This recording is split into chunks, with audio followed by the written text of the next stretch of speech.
Bonjour, bonne journée, bonne fin d'après-midi et surtout bonsoir, c'est Nico qui vous parle. Une fois n'est pas coutume, je suis tout seul à parler dans le micro.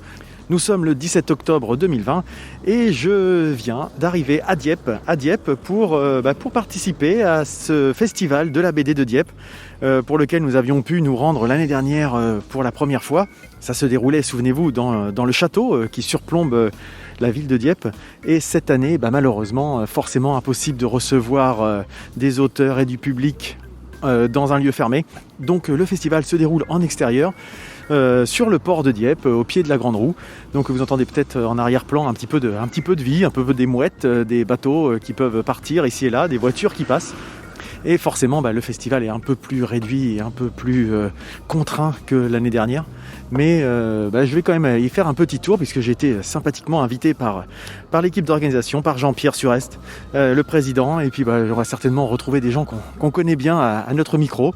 Donc l'idée c'était de faire un petit épisode de l'Entrepode se balade pour faire un petit retour sur ce festival qui nous avait beaucoup plu l'année dernière et aller partager avec vous cette expérience. Et en plus il fait super beau, c'est vraiment une belle chance, il fait beau, il n'y a pas du tout de vent, de pluie ou quoi que ce soit, en espérant que ça dure.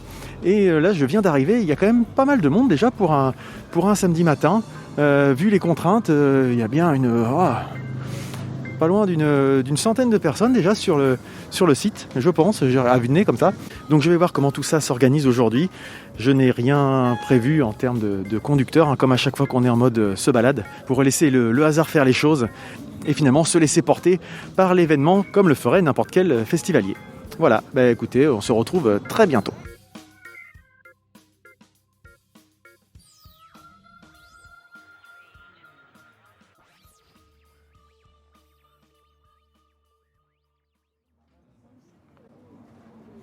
Alors je viens de faire le premier petit tour. Effectivement, l'affluence est bien là. J'ai discuté avec quelques personnes. Pour l'instant, j'ai pas encore pris de son, mais en tout cas, le message, c'est que les gens sont très contents du fait que le festival se tienne. Ça fait une petite respiration dans le contexte actuel un petit peu compliqué, on va dire. Et les quelques premiers retours que j'ai eus vont tous dans ce sens. Bravo, le message que j'ai entendu, c'est bravo Jean-Pierre d'avoir tenu et d'avoir réussi à faire que ce festival se tienne. Donc je vais essayer d'avoir Jean-Pierre pour avoir son avis et comment il a réussi à tenir ce festival à bout de bras, parce que visiblement c'était loin d'être un pari gagné. Donc je vais essayer de l'avoir à mon micro d'ici quelques temps.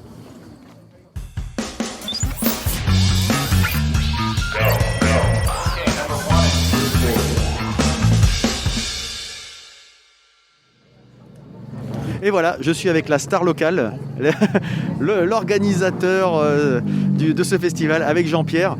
Jean-Pierre, on commençait un petit peu à discuter, là, un petit peu hors micro, mais tu vas me redire ce que tu me disais, là. Effectivement, les conditions sont réunies pour ça, mais comment tu as réussi à faire en sorte que ce festival se tienne ? C'est-à-dire que je suis d'un caractère très coriace. Quand on m'a dit que je ne pouvais pas faire le festival au casino, je me suis dit, ma femme me dit, mais qu'est-ce que tu fais ? Je lui dis, je téléphone à la mairie. Je téléphone à la mairie, 1 heure après je téléphone à la mairie me dit, je leur demande s'ils peuvent me prêter des tentes, puis un lieu. Alors la mairie, 1 heure après, c'était OK. Ah oui. C'était OK. Après j'ai eu plusieurs rendez-vous avec eux pour choisir le lieu. Ensuite, j'ai été à la sous-préfecture noter tout ce qu'il fallait faire, Donc, j'ai envoyé les papiers à la sous-préfecture. Ensuite, ils m'ont dit, il vous manque ça. Donc, ce qui me manquait, je l'ai réécrit, je l'ai renvoyé. Et quelques temps après, on m'a dit, c'est autorisé. Ah. Et après, la ville m'a dit, non, c'est pas là. C'est... comment dirais-je, sous le Caricat, où on est en ce moment. D'accord. Et donc, j'ai dit, OK, il y a plein de gens qui m'ont dit, mais tu fais pas. J'ai dit, le Covid, on s'en fout. Le Covid, on s'en fout, on va le faire. Et comment dirais-je, ensuite, je me suis bagarré, j'ai trouvé tout ce qu'il fallait faire.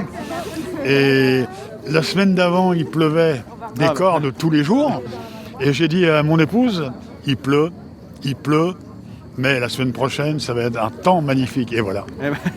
La conviction, tu étais sûr depuis le début que ça allait bien se passer. Non, mais moi, je suis optimiste. Hein.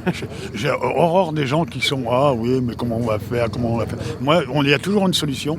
J'ai une petite fille qui me dit toujours « À tout problème, il y a une solution. » Mais elle a raison.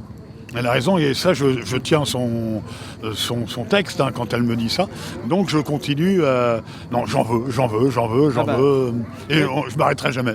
Parce qu'on a pu voir, si on suit le festival, ou même toi sur les réseaux sociaux, sur Facebook, que il y a eu la partie organisation, mais il y a aussi les à côté, les problématiques des auteurs qui ont malheureusement pas pu venir. Tu as trouvé des solutions, on suivait au jour le jour le déroulé du festival, et on sent que tu l'as tenu à bout de bras. Et les premiers retours que j'ai là, c'est beaucoup de gens te font hommage d'avoir réussi à tenir jusqu'au bout, parce que même parmi les exposants, il y en a qui n'y croyaient pas forcément, et ils te rendent hommage. Les 3/4 des gars de mon équipe, je crois que même tous, je ne vais pas dire les 3/4, à part Fred qui y croyait qu'à moitié, ils me disent ça se fera pas. Et quand je leur ai dit oui, ça se fera, quand je leur ai dit ça se fera, et même quelques jours avant que le festival, j'avais 3 auteurs belges, nous venons pas.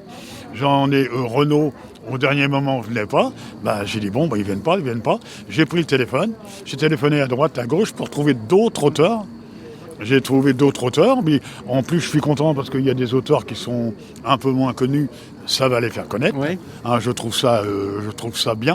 Parce que toujours j'ai beaucoup de vedettes. Mais là, il y a aussi des vedettes. Oui. Il y a aussi des vedettes, mais il y en a aussi des moins connus. Et à force d'en vouloir, j'ai réussi à quelque chose, toi. Là, en tout cas, puis le festival, il se tient. On voit que les conditions sanitaires, les règles sanitaires ont été respectées. Le marquage au sol, il y a du gel hydroalcoolique un petit peu partout, etc. Il y a des règles aussi de fréquentation, de comptage, de ce que j'ai pu voir. Oui, le comptage, alors ça, c'est obligatoire, parce qu'il me faut 400 personnes sur la zone. Maximum. Et comment dirais-je, le gel, c'était marqué, le fléchage, c'est marqué. Alors je peux te dire aussi, là je vais te le dire, c'est un grand merci à mon secrétaire Dominique, que j'ai remercié tout à l'heure dans mon allocution, qui a fait un très gros travail. D'accord. Qui a fait un très gros travail.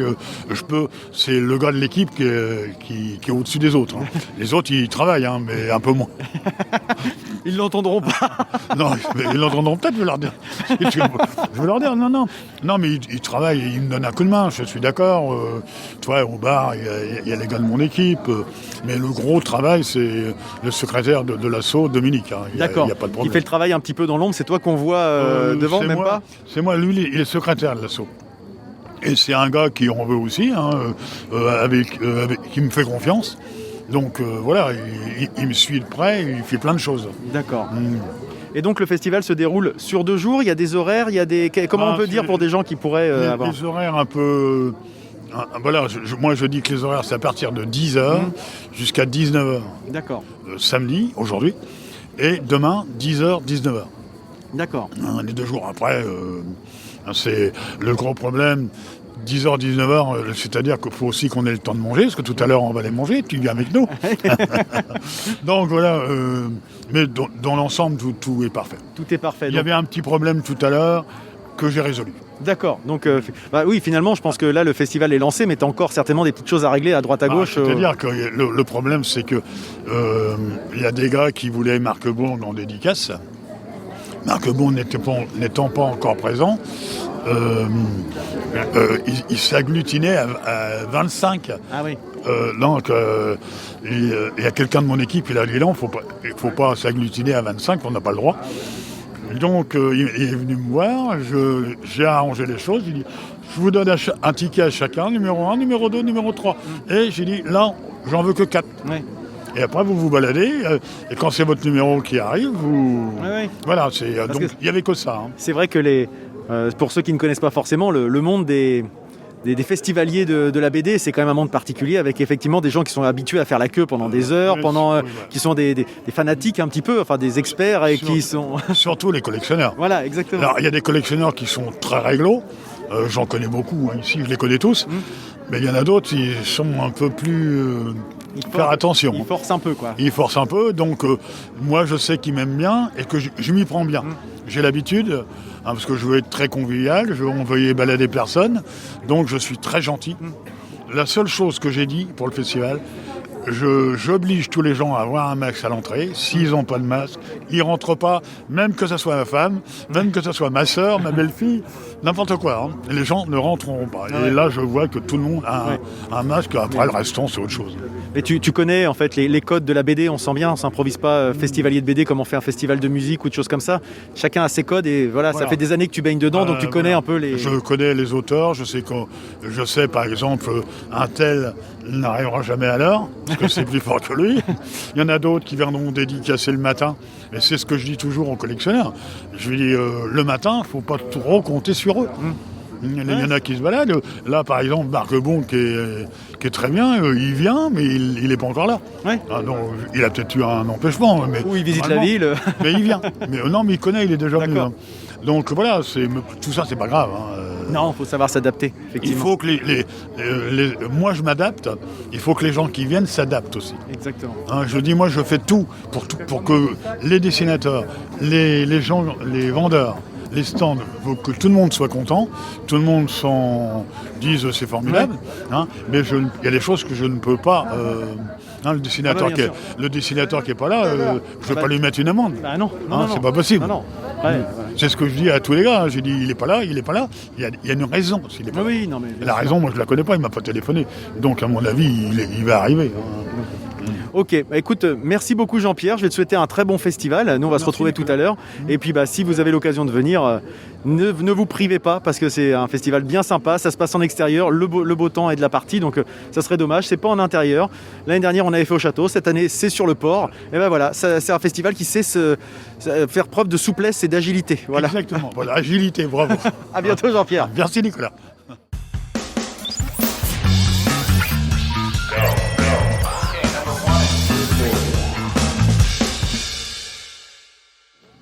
Donc là je suis avec Mathieu de la librairie Lumière Doute, je ne sais pas si vous connaissez, ça y est j'ai appuyé sur X, il aime bien se foutre de moi à cause de ça. Alors Mathieu, comment ça se passe ce festival ? Ah très bien, le soleil est avec nous, donc c'est nickel. Et donc on m'interviewe tout le temps, donc c'est un peu pénible. C'est un peu toujours les relous qui sont là en fait. C'est ça. Alors que peux-tu nous dire sur ton stand ? Qu'est-ce qu'il y a de particulier cette année ?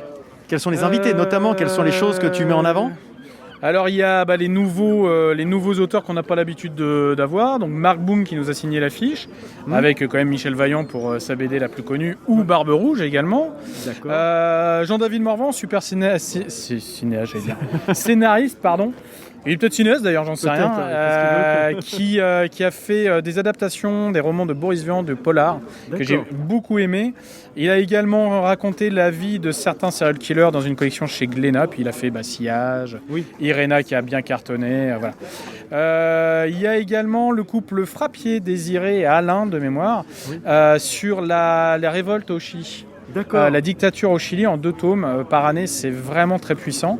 Et puis j'ai deux copains qui sont déjà venus à la librairie que j'adore leur boulot. Donc Halim Mahmoudi qui a signé Fallujah. C'est sa dernière BD sur l'adaptation d'un article qui a reçu le prix Pulitzer sur le journaliste avait démontré que les Américains à Bagdad utilisaient des bombes au phosphore. Il a eu le prix Pulitzer grâce à ça et Halim raconte ça, donc un sujet assez lourd. Et encore un sujet, on se dit mais mince, on se fait avoir par rapport à l'actualité qu'on nous montre. Voilà, et puis Gaëtan Petit qui a signé RIP, qui est un chef-d'œuvre de polar noir pour ceux qui aiment les polars noirs. Et moi je me suis fait avoir, j'ai pris les deux, voilà. Parce que Mathieu est un très bon vendeur, vous l'entendez bien, il vous donne envie d'acheter, voilà. Et non mais c'est vrai que c'est intéressant, et puis pour avoir échangé avec Halim tout à l'heure, c'est quelqu'un en plus de très sympathique, et je vais ensuite faire la queue pour aller voir Getz, effectivement, qui est du coin. Getz, c'est un Rouennais. Getz est un ancien Rouennais qui vit partiellement à Dieppe en ce moment, et puis ailleurs. D'accord. Et scénariste hyper talentueux, à ne pas répéter, mais il a le prix du meilleur scénario, du prix du scénariste sur cette édition 2020, mais le prix sera remis ce soir. D'accord, ça sera pas en ligne ce soir, donc c'est bon. C'est bon. Quand vous écouterez cette pastille, il aura déjà été célébré. Eh ben écoute, merci Mathieu, je te retiens pas plus longtemps parce que tu as un travail toi. Pas comme moi, je suis un touriste. Machin avec les lunettes de soleil, tout ça. Voilà, exactement. C'est pas ton À bientôt. cas. Allez, salut Mathieu, bonne fin de festival. Merci.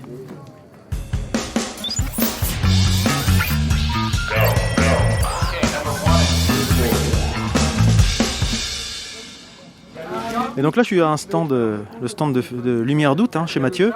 Et j'ai le plaisir de faire dédicacer un ouvrage par Halim, le dessinateur de Fallujah. Alors Halim, je vais vous laisser nous présenter un petit peu de quoi il s'agit, parce que Mathieu m'a un peu raconté, mais c'est bien d'avoir les gens concernés, les auteurs, nous expliquer un petit peu l'œuvre. Tu vois ça d'expliquer l'histoire. Voilà. Oui, alors, comment vous êtes arrivé à faire cette... Les éditeurs Stenkiss et Les Escales, c'est une maison d'édition littéraire. Ils se sont mis ensemble, ils sont venus me voir pour raconter l'histoire de Ferat à Lani, qui est journaliste et reporter pour plein de chaînes. Et en fait, il a fallu que je lise le récit, savoir si ça me plaisait. Et puis, ça a été le cas.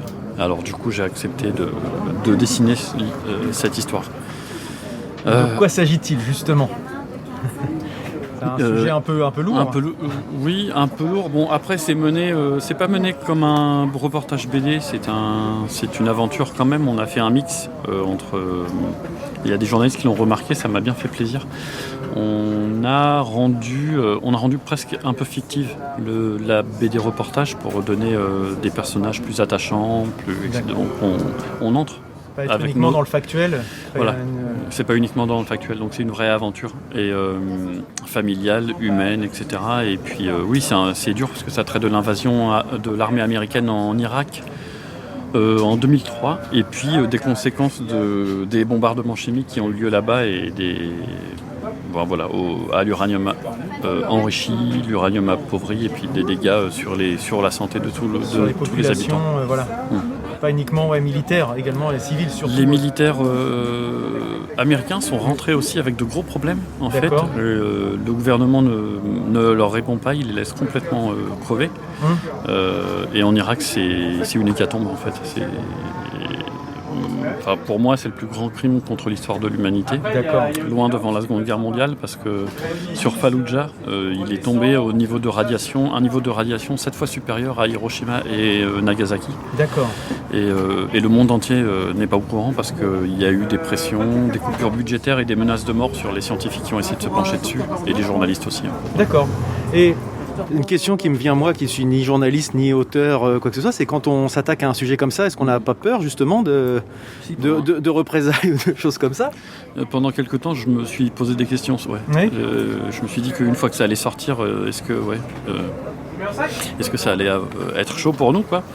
Pour l'instant, rien. D'accord. Mais on oublie, j'ai eu peur pendant un petit moment, parce que je me suis dit, merde, en fait, on accuse quelque chose, et quand j'ai commencé à dessiner le visage de Chris Busby ou d'autres scientifiques qui ont été eux menacés de mort, je me suis demandé si effectivement ça n'allait pas réamorcer finalement Ouais. Mais quand vous dites on oublie, c'est aussi la société qui oublie finalement ces sujets-là qui ont presque 20 ans. Est-ce que c'est pas ça aussi qui fait que... Ouais, et puis moi j'oublie dans le sens où je vais pas me dire tout le temps que je suis menacé de mort si jamais je traite d'un sujet, parce que sinon je sais pas, je vais finir par ne rien faire. D'accord. Et oui, non, la société oublie, parce que oui, effectivement, aujourd'hui, vous le savez, on passe d'un sujet à un autre, d'un bouc émissaire à un autre, d'une polémique à une autre. C'est triste, parce qu'on en a oublié les enjeux, dans les urgences. On dit qu'il n'y a que des enjeux maintenant. On a oublié qu'il y a des gens qui mourraient de faim, on a oublié qu'il y a des sujets très très difficiles. Donc voilà. Et le risque, c'est que finalement que l'histoire balbutie et que si on l'oublie, ça se reproduit. C'est un petit peu pour ça que vous avez fait cette œuvre ? Non, pas vraiment. Non. C'est parce que c'est un sujet qui vous tenait à cœur Ouais, moi je sais que l'histoire se reproduira de toutes les manières, parce que ça a l'air d'aller dans ce sens, j'ai l'impression, vu que les extrêmes droites en Europe, etc., l'écologie, ça va pas top. Donc je ne me fais pas d'idée. Non, je l'ai vraiment fait parce que quand j'ai lu le récit de Ferat, j'ai été dégoûté de ne pas être au courant. Rien que de voir que les médecins disent aux femmes de ne pas faire d'enfants jusqu'à nouvel ordre. Nous pour le Covid, on est là en train de flipper, mais si on disait à toutes les femmes en France d'arrêter de faire des enfants jusqu'à nouvel ordre parce que la plupart naissent déformés, mais ce serait un scandale sans nom. Et de savoir que ça arrive et que les médias n'en parlent pas, non, je l'ai fait pour ça, je l'ai fait parce que c'était insupportable de savoir qu'on ne sait rien et qu'on a l'impression d'avoir installé la démocratie ou d'avoir apporté la paix, mais en fait on a apporté la mort. C'est horrible. Des leucémies infantiles, des cancers, mais à des chiffres astronomiques. C'est plus une guerre, je sais pas ce que c'est un génocide. Effectivement, ouais, on le voit rarement, enfin on l'entend quasiment jamais sous cet angle-là, donc c'est une sorte de témoignage pour faire en sorte que ça ne passe pas sous silence, quoi. Oui, voilà, que George Bush et tous les autres, Colin Powell et tout, que l'Amérique soit traînée devant la Cour pénale internationale, là, qui ne juge pour l'instant que des dirigeants noirs ou arabes, tu vois. Ouais. Oui, donc... Non, mais c'est vrai, ils ont jugé, je crois, 8, 9, enfin peut-être une dizaine de personnes, à part Milosevic, qui n'est pas considéré comme tout à fait occidental. Tous ceux qui jugent, c'est en permanence des Africains ou des Arabes ou des... C'est plus une cour pénale internationale. Et d'ailleurs, Trump dit qu'elle n'a aucune légitimité quand il s'agit de se pencher sur son sujet, donc ça confirme. Oui, voilà, Trump, ouais. Voilà. Même si Trump c'est Trump, mais ça n'empêche que ça révèle. Oui. Non, je dis Trump, en fait c'est vrai qu'on le critique beaucoup, bon, à raison, mais des fois oui, en fait il arrive à faire passer une petite pique. Ouais, je suis d'accord avec lui sur ce coup-là, ouais. Merci en tout cas beaucoup, et puis je vais avoir une belle dédicace, et puis ça me donne vraiment envie de lire cette œuvre, donc qui s'appelle Fallujah, ma campagne perdue, si je dis pas de bêtises, voilà, c'est ça. Et j'invite tout le monde à suivre ça. Et c'est édité chez quel éditeur ? Chez Steinke et les Escales. D'accord. C'est une coédition parce que c'est le premier album d'une nouvelle collection qui s'appelle Témoins du Monde. D'accord. Voilà. Donc depuis il doit y avoir eu 3 ou 4 albums. Ok. Merci beaucoup. Merci. Et puis bonne fin de festival. Oui, merci.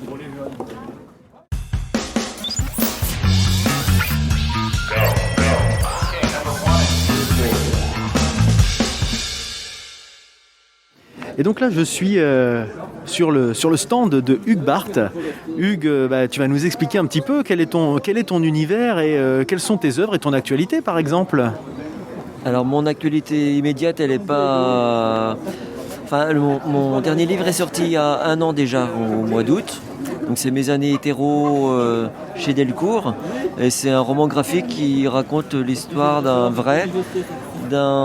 homme des années 40, né dans les années 40, qui a aujourd'hui dans les 75 ans. D'accord. Et donc qui m'a raconté sa vie. Donc j'ai fait un petit casting parce que j'avais envie de raconter l'histoire d'un gay de ces années-là. Et donc j'ai rencontré plusieurs personnes que j'ai interviewées, et puis il y en a un qui m'a vraiment intéressé parce qu'il avait beaucoup de recul, beaucoup d'humour, et il m'a raconté sa vie en 1 heure, et en 1 heure j'avais mon livre, quoi. Je voyais déjà les images. Et donc voilà, c'est un volume assez volumineux. C'est ce que je vois là, il est assez dense. Et donc t'es plutôt dans l'univers des romans graphiques en général. Ah c'est carrément du roman graphique. De toute façon, moi je fais que ça, c'est vraiment ce que j'aime. Et à chaque fois c'est du roman graphique. Oui. Et donc sur Dieppe, j'ai aussi Big Bang Saigon.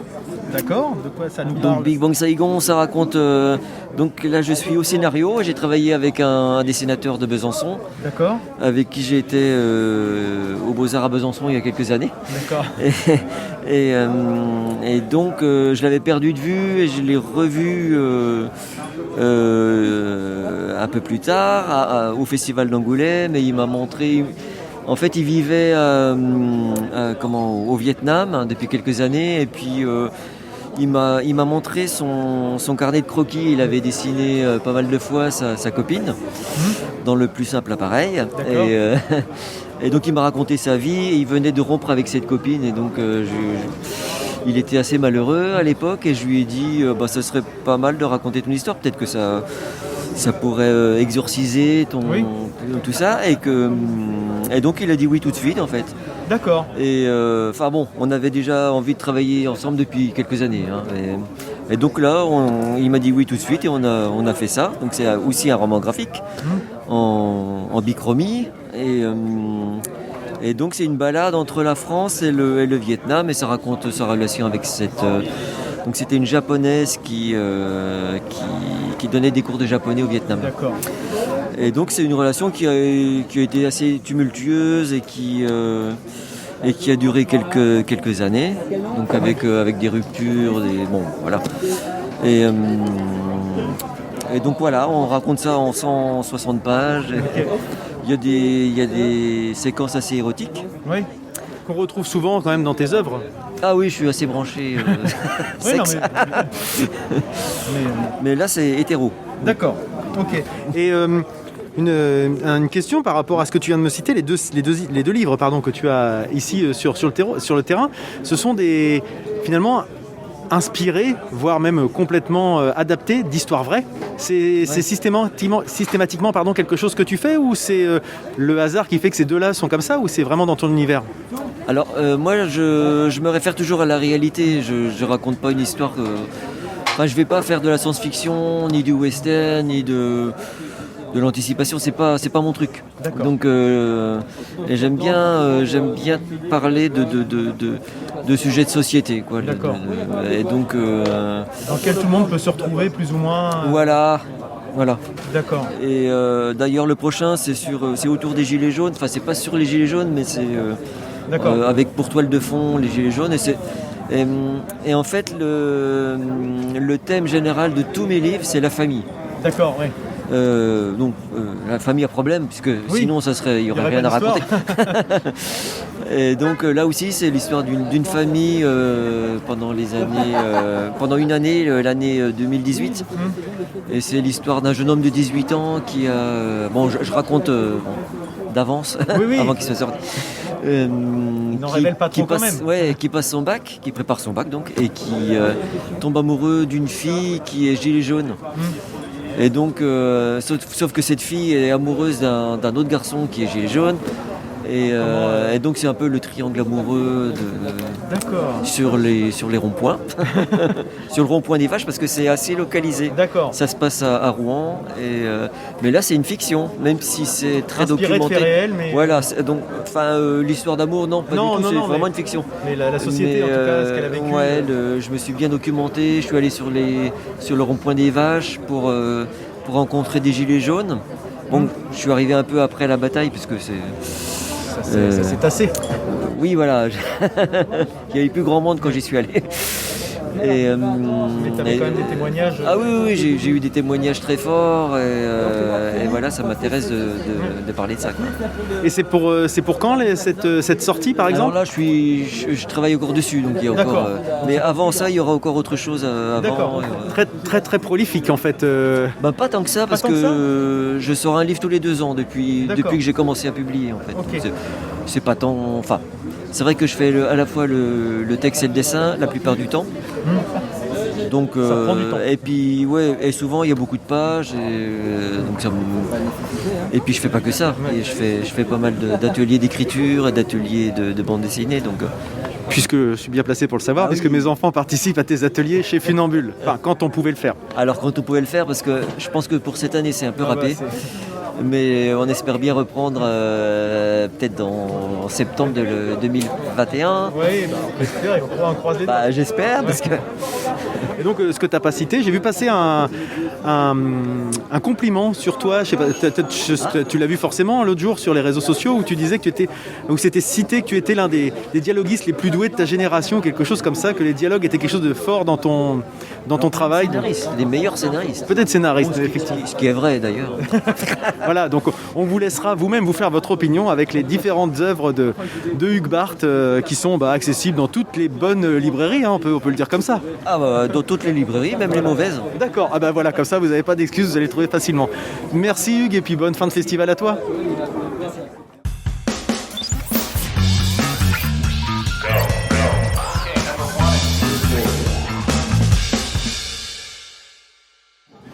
Alors un nouvel auteur qu'on n'a jamais eu à notre micro, je ne crois pas, Eric Seca. Alors Eric, c'est pas son vrai nom, il va peut-être nous dire son vrai nom, à moins qu'il veuille rester mystérieux. Mais en tout cas, Eric, peux-tu nous présenter ton univers et puis ce que tu fais ici sur ce festival? Voilà, alors moi je suis un local de l'étape, donc mon vrai nom d'auteur c'est Seca, voilà, donc rouennais, de la région, et je connais bien Dieppe. C'est un peu là que j'ai appris à nager, donc des bons et des mauvais souvenirs. Voilà, et donc ça fait 15 ans que je fais de la bande dessinée, je suis scénariste, j'ai fait pas mal d'albums assez différents, voilà. dont le dernier là, que je présente aujourd'hui, c'est Victor, l'enfant sauvage de l'Aveyron, aux éditions Faton. D'accord. Donc que tu fais avec un collègue podcasteur, puisque c'est Yigaël qui est l'animateur du podcast L'Atelier BD, si je dis pas de bêtises. Tout à fait. En fait, ça fait très longtemps que je connais Yigaël, depuis la sortie de l'école, donc je l'ai vraiment attrapé à la sortie de l'école, voilà, si je puis dire, bien sûr. Voilà, et on a fait déjà au moins 7-8 albums ensemble. Ah oui. Voilà, bon, il en a fait d'autres aussi. Il m'a fait des infidélités, bien sûr. Voilà. Et réciproquement, bien sûr, voilà. Et donc là, effectivement, on travaille depuis longtemps pour une revue qui s'appelle Cosinus, une revue de sciences pour les collégiens. Et puis quand l'histoire est terminée dans le magazine, on l'a publié en album, comme pour Victor, l'enfant sauvage. D'accord. Et ton univers, justement, parce que là, j'ai plusieurs ouvrages sous les yeux. Donc il y a de la littérature plutôt jeunesse, il y a presque de la science-fiction, Apollo 11, on a de l'historique. Quelle est ta spécialité, toi, finalement? Est-ce que tu en as une? Oui, j'ai un côté un peu couteau suisse, enfin pas le compte en banque, mais sinon j'ai un côté couteau suisse. J'aime bien travailler dans des univers assez différents, voilà. Enfin, il y a un univers que j'adore, mais dans lequel j'ai pas travaillé, c'est la dystopie, voilà. D'accord, ah oui. Mais sinon, effectivement, j'aime bien l'humour, l'histoire, voilà. Mais je travaille un petit peu aussi au gré des rencontres, au gré des propositions aussi des éditeurs. Voilà, en ce moment, je fais pas mal d'historique. D'accord. T'as un parcours d'historien ou c'est venu sur le tas, c'est par affinité ou... Non, moi j'ai plutôt un parcours publicitaire en fait, voilà. Donc j'arrive à travailler facilement un peu sur commande, on va dire, voilà, parce que j'ai peut-être aussi ce pli-là que j'ai pris avec la pub, comme j'étais créatif. Voilà, et j'ai pas du tout d'origine universitaire ou historique. Voilà. Mais par contre, je me suis découvert une petite passion de rap bibliothèque. D'accord. En fait, le côté un peu documentaire, finalement, j'ai un truc que Tu as pris goût ? j'aime bien, voilà. Mais ce qui est paradoxal parce que j'ai pas de mémoire. Voilà. Mais c'est un travail sur moi-même. Tu redécouvres à chaque fois les choses, c'est ça ? Voilà. Je suis le poisson rouge de l'histoire. Donc en fait finalement ce sont un peu des témoignages que tu te laisses pour toi-même en fait quand tu écris un livre, tu te dis je me replongerai dessus un jour, c'est ça ? Voilà, je dirais tiens, CK a écrit ça, c'est sympa, dis donc il en sait des trucs ce gars-là. Et donc à titre d'actualité, tu as d'autres choses qui vont sur lesquelles tu travailles actuellement, qui vont sortir dans les mois ou les semaines peut-être, je sais pas, qui viennent ? Oui, alors j'ai eu une année un peu spéciale en 2020 avec effectivement la pandémie, donc très peu d'albums, j'en ai qu'un, donc ça fait longtemps que ça ne m'est pas arrivé. Et puis du coup en 2021 je vais avoir effectivement beaucoup plus d'albums qui vont sortir, du rattrapage. Voilà, je vais en avoir au moins 5, 6, voire 7, voilà, donc beaucoup d'historique. Donc il va y avoir l'affaire Dreyfus, chez l'Histoire Junior édition Faton, le Jeanne d'Arc chez Petit à Petit, et puis chez Varouge je vais aussi avoir plusieurs albums, dont un sur le bateau, le Télémac qui a coulé à Quillebeuf à la Révolution française. Voilà, et puis d'autres albums sur le Léonard de Vinci, enfin beaucoup d'historique. Voilà. Moi, je crois que le dernier livre que j'ai lu de toi, c'était sur Jack l'Éventreur, si je dis pas de bêtises. Que tu as dû sortir il y a quelques temps déjà maintenant, je sais plus, mais j'avais bien aimé cette approche justement où tu mets un peu de toi dedans dans ces livres en fait. C'est pas juste du factuel, je parle peut-être à ta place, mais je sais pas comment toi tu traites ces sujets-là. Oui, alors là, moi, l'angle que je voulais avoir avec Jacques l'Éventreur, c'était pas du tout un angle policier. Je voulais vraiment avoir un angle plutôt psychologique. Donc comprendre en fait ce qui avait poussé ce psychopathe, voilà, à tuer comme ça des femmes. Donc quelle était son histoire, pourquoi il a fait ça, quelle était sa famille. Donc je me suis pas mal documenté. J'ai trouvé des documents un peu rares justement sur des témoignages sur un des suspects de l'époque qui a priori est le vrai Jacques l'Éventreur, voilà. Et je me suis vraiment intéressé à son histoire et comment il en est arrivé, voilà. D'accord. Alors, en sachant qu'aujourd'hui, je pense que c'est quelqu'un qui aurait pu être soigné, mais à l'époque, effectivement, qui a été livré à lui-même. Il a été livré à lui-même. Avec les travers que ça. Tout à fait. Ok. Écoute, merci Eric. Merci pour ces quelques instants. Je vais te laisser dédicacer, faire ce festival et puis au plaisir de suivre ton actualité à la suite. Et réciproquement. Au revoir, à bientôt. Au revoir.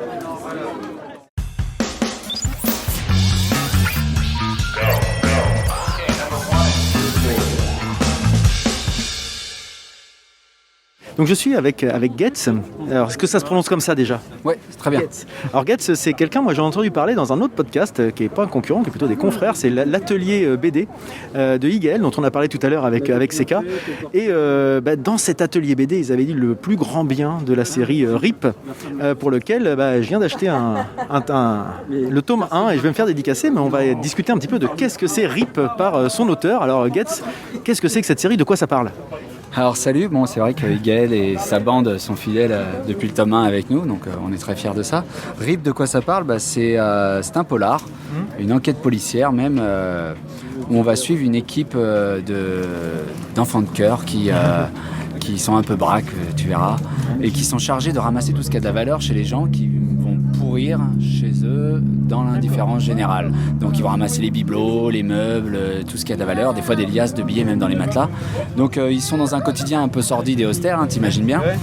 Et il va y avoir quelques événements qui vont un peu chambouler cette routine mélancolique, sombre et peu ragoûtante en fait. D'accord. Donc c'est une histoire à tiroir et chaque tome va être centré sur un personnage qui va narrer son histoire, sa propre histoire, même son vécu, ses valises, ses casseroles même à traîner. Et du coup on va suivre chacun de ces personnages un tome après un autre et il y en aura 6 en tout. D'accord, donc là pour l'instant t'en es à peu près à la moitié quoi. Si je dis pas de bêtises, j'en ai 3, c'est ça? Bien joué, ouais. Okay, on parfait. est pile poil à 3. Moi aussi je suis un petit peu inspecteur sur les bords. Et donc tu es dessinateur et scénariste ou vous êtes plusieurs? Non, je suis scénariste. Le dessinateur c'est Julien Monnier. Et il est en train de dédicacer sur un autre salon en ce moment. D'accord. Donc voilà, et on travaille vraiment à 4 mains. C'est-à-dire qu'au départ, quand j'ai l'histoire en tête, je commence à lui en parler avant de la coucher sur le papier. Une fois qu'on est bien d'équerre, hop, on lance le tapis et on lance notre histoire, quoi. Il se met à dessiner, on le fait chapitre par chapitre et petit à petit on arrive à un beau bébé comme chaque tome on peut avoir, comme le 3e qui vient de sortir. Et on s'entend super bien, on a les mêmes références. Si vous aimez le cinéma, que ce soit les films des frères Cohen, de Tarantino, de Scorsese, Usual Suspect ou même les films de Dupontel, vous allez vous y retrouver car il y a beaucoup de références et Julien et moi on a vraiment les mêmes références. Ah, c'est bien vendu là déjà, en tout cas je pense que ça va accrocher plein de gens. Et en plus c'est vrai que quand on regarde les livres, ils sont en plus très beaux, la maquette, le livre en tant que tel est très joli, ça donne envie en fait. C'est vrai qu'il y a un côté intriguant sur la couverture. Ouais, c'est un format comics américain, mais avec une belle pagination de 110 pages. Donc c'est assez copieux, ça se lit d'une traite, mais on est obligé, après avoir lu le tome 2 et le tome 3, de retourner voir certains éléments qui avaient été peut-être égarés, ou même, c'est mon but, c'est qu'on retourne dans les premiers tomes pour pouvoir revoir des choses qu'on n'avait pas vues à la première lecture. Donc ça va, ça dure un petit moment cette série, et je suis assez...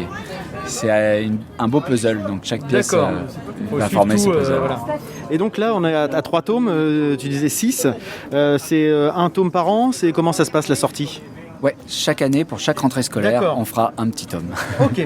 Donc le prochain, fin août. Ok, très bien.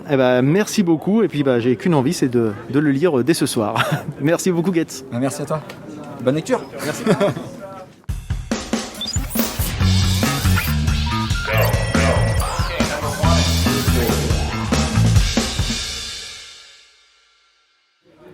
Donc je profite d'un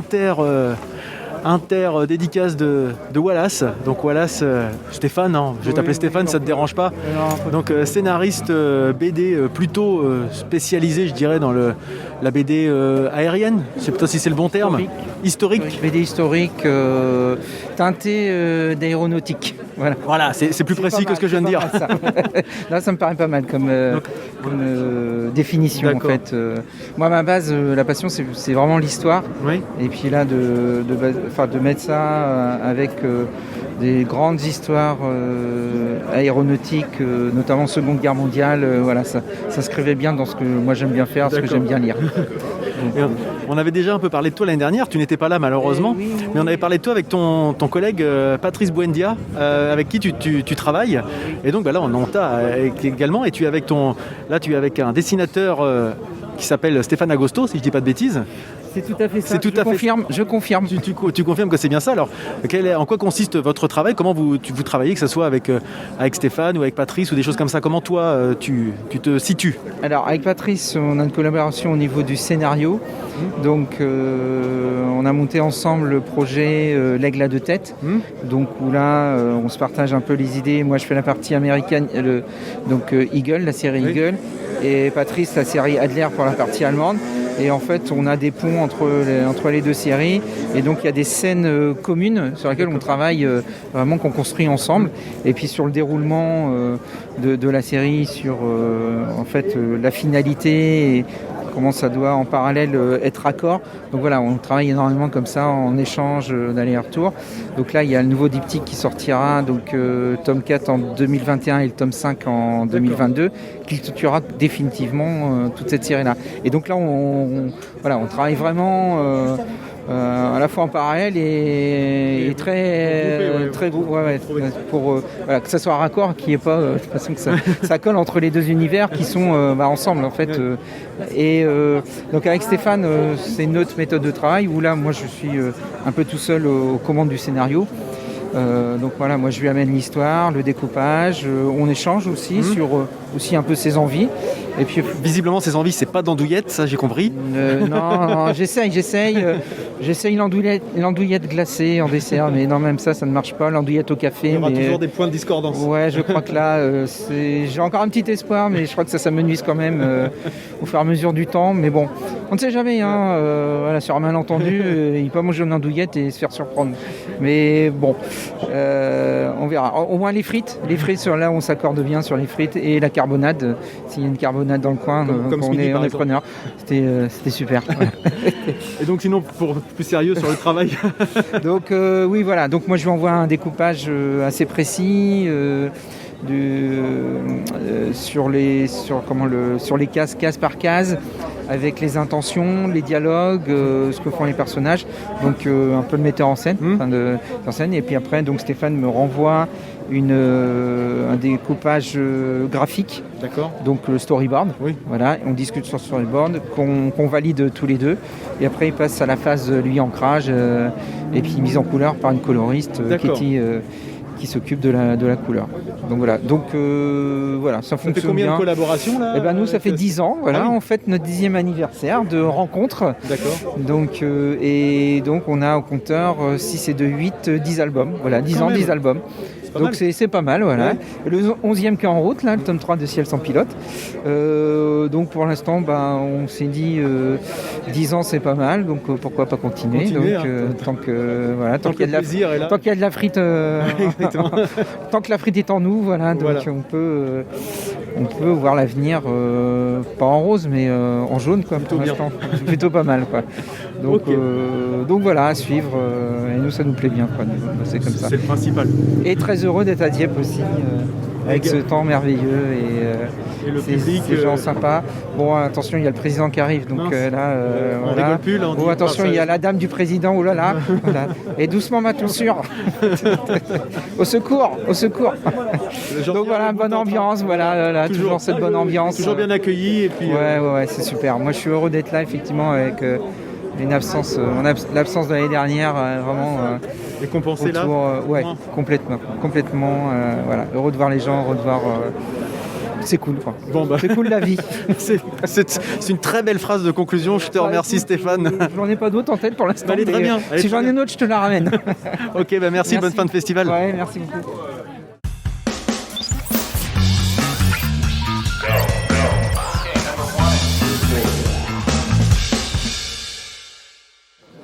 Et donc, je suis avec Fred Duval. Je ne sais pas si vous connaissez Fred Duval, on en a peut-être déjà parlé au micro de l'Entrepode, je ne sais plus.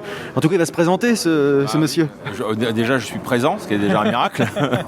Voilà. Non, tout va bien. C'est un super moment parce qu'il fait très très beau. Et puis d'être carrément dans le port de Dieppe, c'est inespéré, quoi.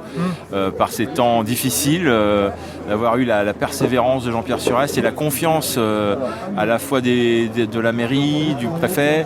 Voilà, tout se passe bien, les gens ont les masques, tout le monde joue le jeu. Et forcément c'est contraignant, mais au moins le bébé n'est pas jeté avec l'eau du bain.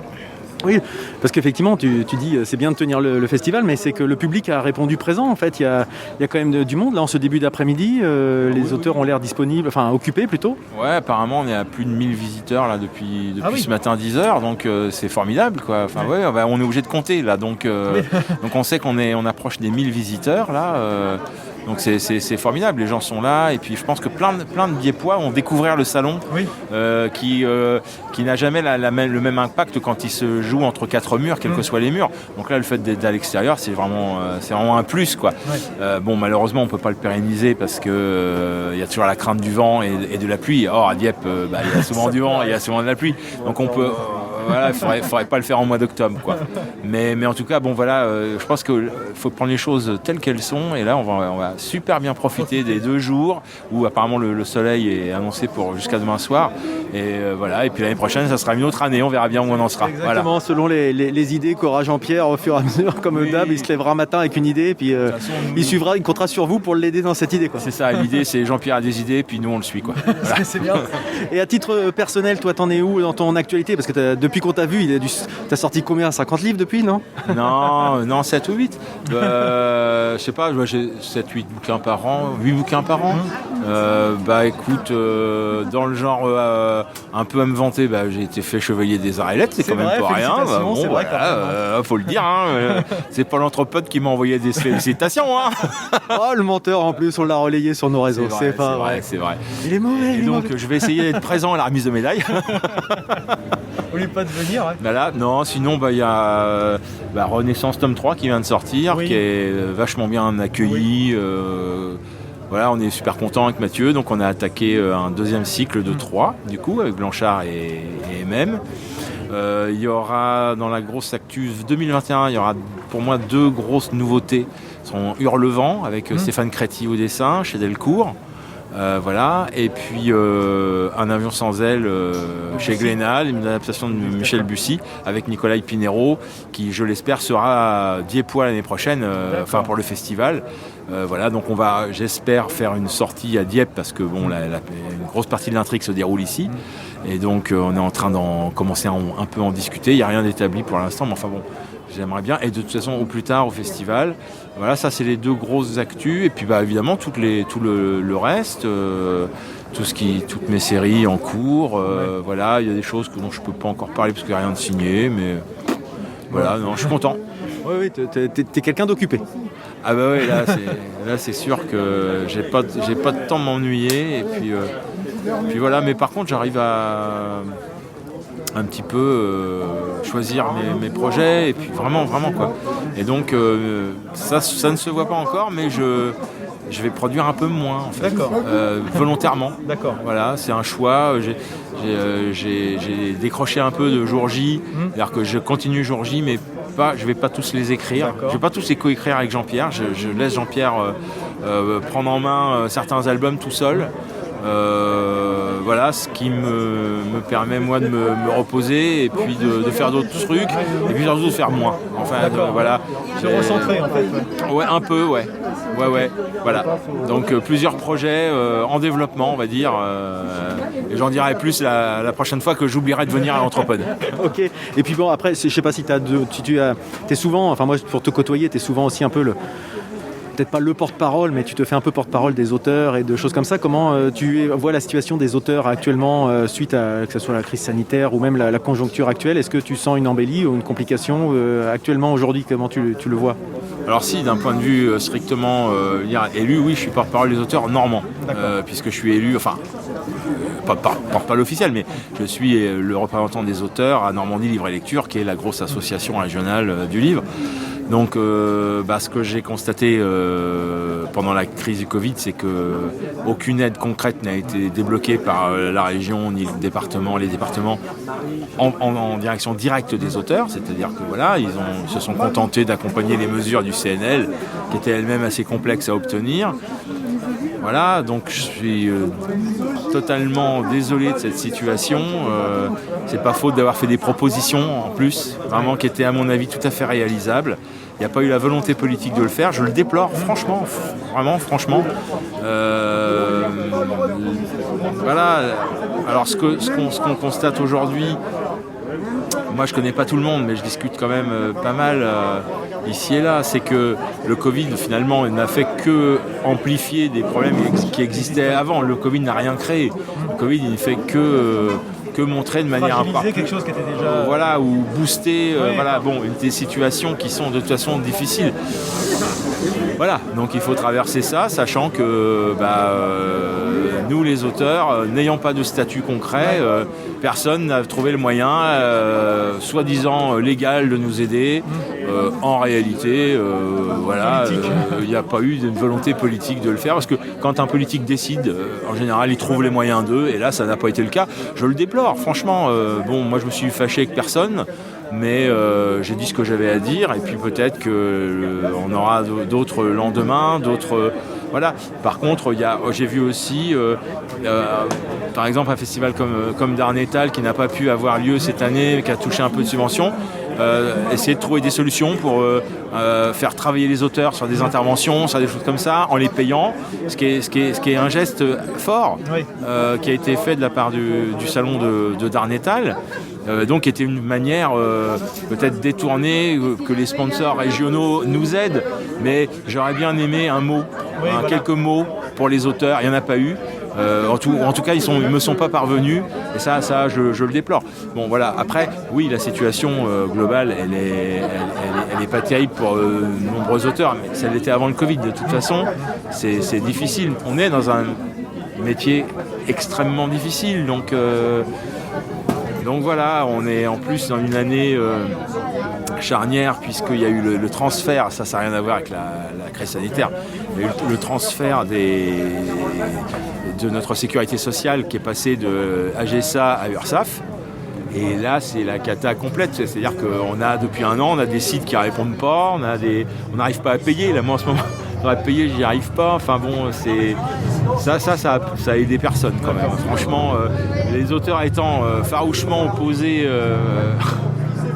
les auteurs étant réfractaires aux démarches administratives, clairement, là, facilite pas la vie, on leur facilite vraiment pas la vie.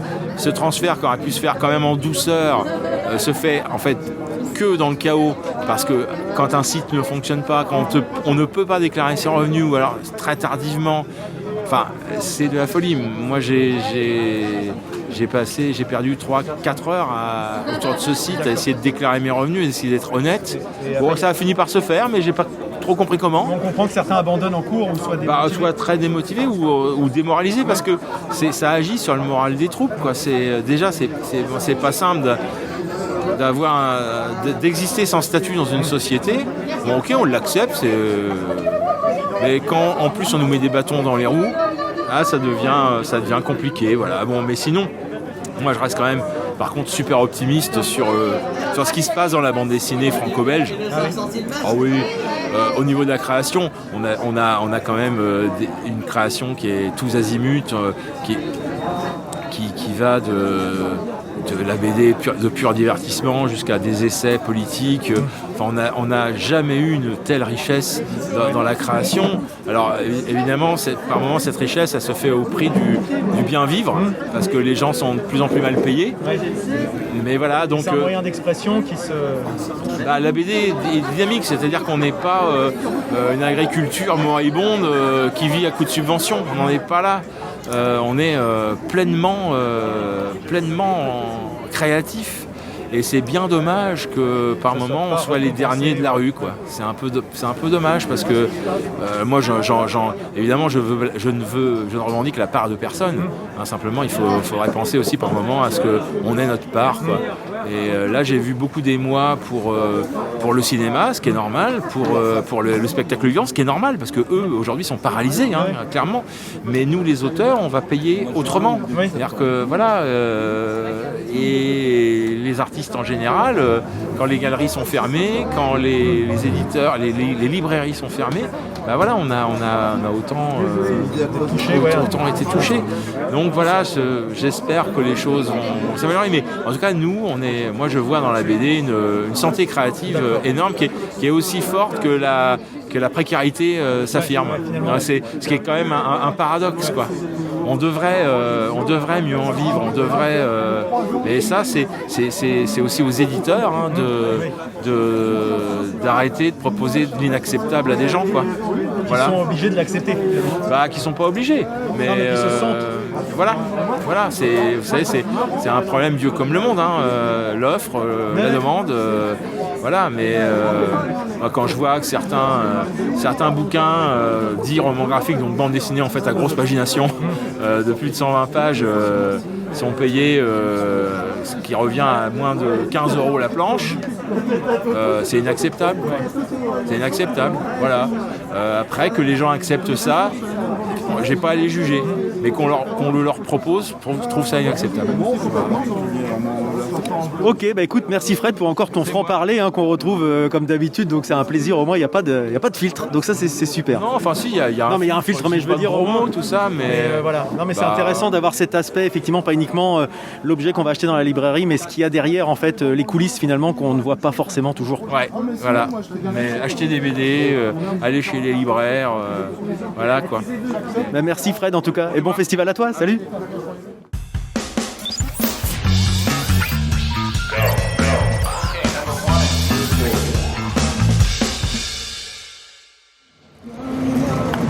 C'est donc la fin de ce festival, pour moi en tout cas, pour l'Anthropode. Écoutez, encore une fois, pas trop de surprises, super accueil, super organisation, des gens contents d'être là, que ce soit les exposants, les festivaliers, les auteurs, les bénévoles, on sent que tout le monde a le sourire parce qu'on le voit pas, tout le monde est masqué. Ça aussi, le respect des consignes est vraiment bien appliqué. Que dire, moi j'ai beaucoup aimé rencontrer encore une fois des gens de tous horizons qui viennent un peu de partout en France, et puis on sent bien que Jean-Pierre arrive à fédérer autour de lui toute cette équipe et tous ces gens qui se sentent vraiment bien en sa compagnie, en compagnie de cette équipe du festival de la BD de Dieppe. Et c'est encore une très bonne expérience cette année pour moi de participer à ça. J'espère que j'aurai réussi à retransmettre cela dans les propos, que vous avez eu envie de découvrir les auteurs que je vous ai présentés. Malheureusement, j'ai pas fait le tour, j'ai pas pu faire le tour, fallait aussi faire un choix. Il y en avait encore, je sais pas, au moins 3 fois plus à interviewer facilement. Mais bon, c'est un choix, et encore tout le monde n'était pas là aujourd'hui. Donc j'espère que ça vous a donné envie d'aller lire des BD, d'aller chez vos libraires, de rencontrer des gens. Vous voyez que les auteurs sont des gens très accessibles.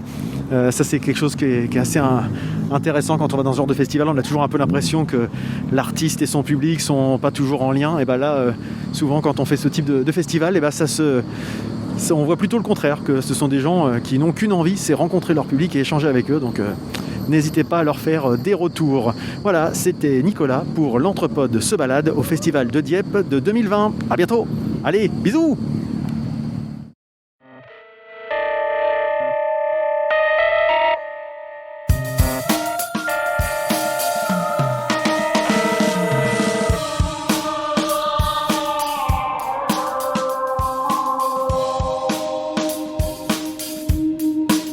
Quesadilla, quesadilla, quesadilla, quesadilla, quesadilla, quesadilla, quesadilla, quesadilla.